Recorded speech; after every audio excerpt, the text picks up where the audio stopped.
So I have 2 kids. One is still in school and he's 6, and this is my first year homeschooling my 8-year-old. And just by default, I think, I feel like I've always been homeschooling them from the time they were little, even though they went to preschool. It just feels, very detachment parenting, all that stuff. But it's our first year homeschooling my 8-year-old, and we're basically unschoolers, although we belong to a lot of homeschool groups and things like that. But I'm kind of wrestling with, because so much of the deschooling process is for yourself.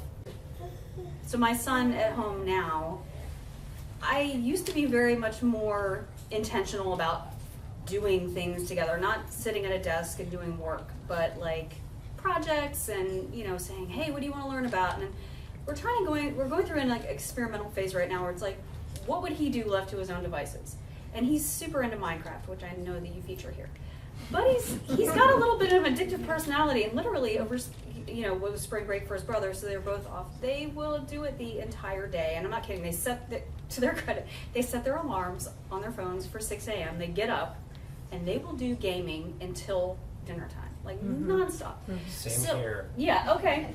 So I know in a lot of the other unschool experiences, technology might not have been as big a part of it, depending on when you were raised. And so that's kind of like a new thing to like wrap my head around, because I wasn't into gaming. My husband was a little bit. But to what degree, I guess, were you, quote unquote, radically unschooled? Or did your parents have, because it's a spectrum. Like, what degree were you unschooled, and what was a typical day like, let's say? I know there are no typical days, but what was your blend of unschooling growing up, or for you when you were as you're raising your kids?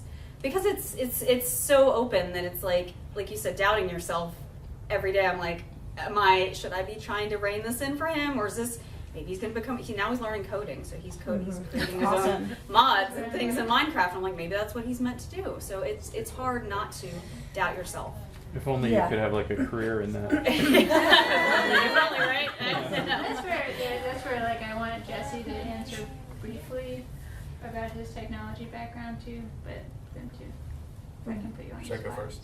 Sure. Can I put you on? Yeah, I mean, I was in public school for my entire education, and I went to School of Science and Math for the last 2 years of high school. But I would say, they didn't have, it wasn't like now where they're like, teach everyone to code, Right. It wasn't like that. But my father is a programmer, and so there were computers around the house from like when I was born. And I spent time, whenever I was at home, I would, spend a lot of time fiddling with computers, and so I, learned to program, both from like an academically gifted program in school that like we did a little unit on it, and then I was like, oh, I really like this, and so I started doing it at home at age 8, and now that's what I do for a living, and have been for a long time. But I didn't learn any of it in school. I went to college for industrial design. I just thought it would be a fun degree to get, and but it has nothing to do with my job currently. So it was all like the important, that like the job skill thing was totally self-directed and totally because that was my passion. And yeah, I spent a lot of time doing it. My parents would take away my computer access as a punishment and stuff, but at the same time, like now I don't really spend that much time on a computer other than at work, because it's like, I think that if you start to realize like, oh man, this makes me feel kind of crummy at the end of the day, or whatever, or that whatever that passion is, you sort of figure that out. I don't know, at least I did. I feel like I went over to your house and did some computer stuff too. Yeah, totally possible. Yeah. I mean, when I was homeschooling right as the internet became a thing, and we actually ended up doing like me and a buddy who were homeschooled did an internship with a computer company, and at 13 we were like working on websites and learning about that stuff. So, but I think it is really different now. I think the technology is way more seductive and way more, like, I'll use some other big words, ubiquitous. Like, it's really like, Right. Well, we let them, we started with Minecraft. We gave in finally to that because it's a creative game, and then he's into coding, but then somehow kids, they learn you know, they learn without you teaching them. So there's like, they're downloading apps for like Happy Wheels and all that. I'm like, hey, I didn't approve that game. And it's like, I don't know. I want them to be self-directed. I want them to make choices, but they're also kids. And so I need to be able to guide them as well. But yeah, I know when my son does like a little presentation for his homeschool group, he does it on Minecraft, and he does it, and that's what he's excited about. So I want to encourage that. You know, I don't want to squelch that in him. But it sounds like a totally normal. Yeah. Both what he's doing and also your reaction to it sound totally normal to me. Like that's been almost everybody I've ever heard from talking about that experience. It's like they're doing they're not doing anything, or they're doing too much crazy stuff. Or I know. And as you compare it to any other thing, like if they were, I mean, he loves to read too. If he's reading that much, would I be as upset? Or was he doing art all day long? Would I be as upset? Yeah. I could talk about this for a long, long time from a lot of different angles. So, but there's a lot of books out now that you can actually read about the child's brain and what this new technology is actually doing to the brain. So that's one whole thing. I mean, whether it doesn't matter content, what your brain is doing when on a screen is what your brain is doing with on a screen. So there's that. And I think that as a parent, you know, I had a flip phone, and then the kids had a phone, and then there was this other phone that was coming, and so we were kind of on that cusp. And I found like what we did with any sort of thing like technology or anything new was actually, that's part of the learning environment.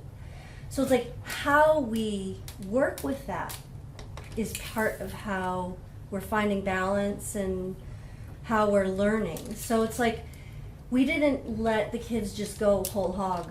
We tried to, you know, find a rhythm and a balance to things and make that as part of our learning experience.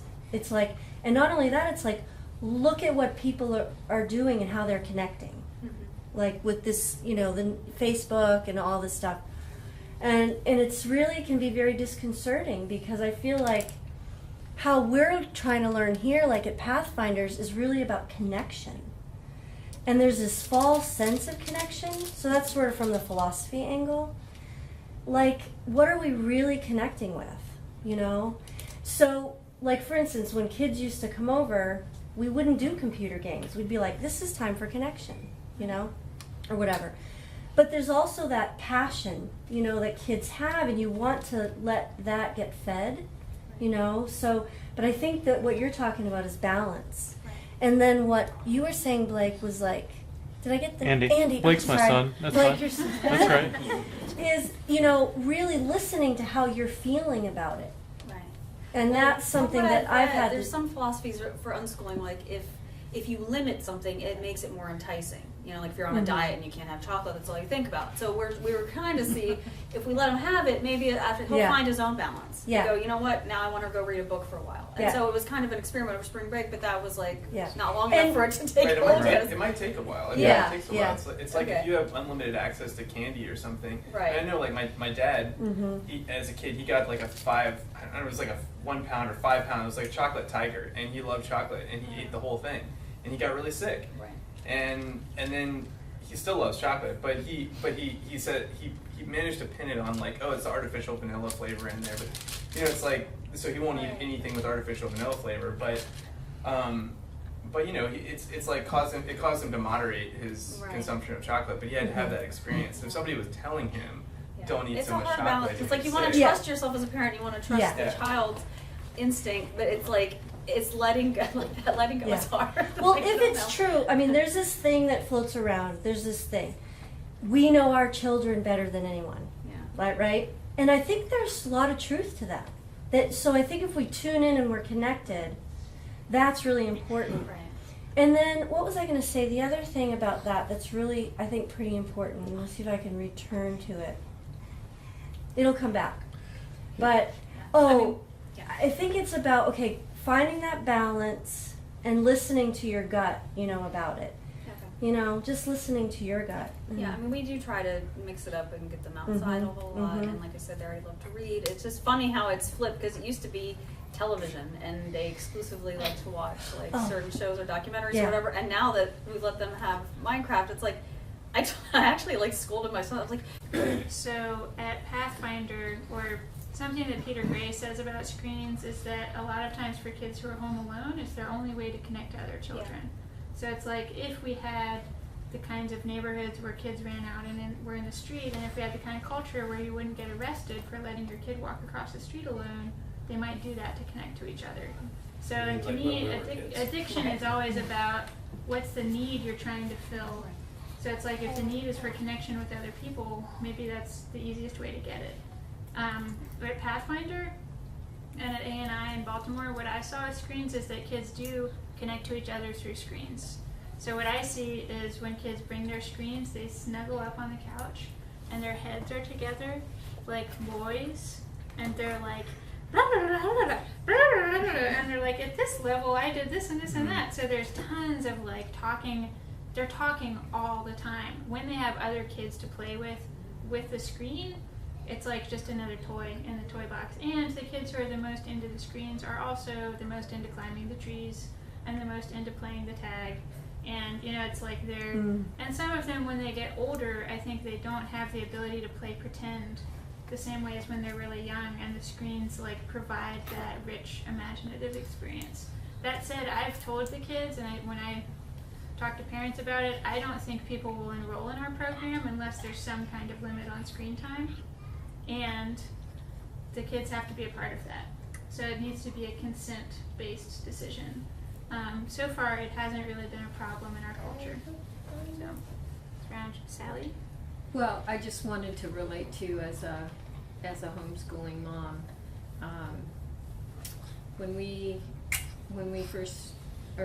started homeschooling, there was a period where my son, who's sitting right there. Yeah, I'm her son. I where- forgot that. I knew I forgot something. where he got, the only thing he was interested in was sleight of hand and stage magic. That was all he was interested in. And I got worried, so I called the editor of Growing Without Schooling magazine. And I said, I need an hour of coaching about this. And This is John Holt, by the way. no, it wasn't. Was it Pat Faringa? It was Pat Faringa. Okay, you're just calling up Pat Faringa. Yeah. I just called. It was like I was so afraid that was all he was ever going to be interested in.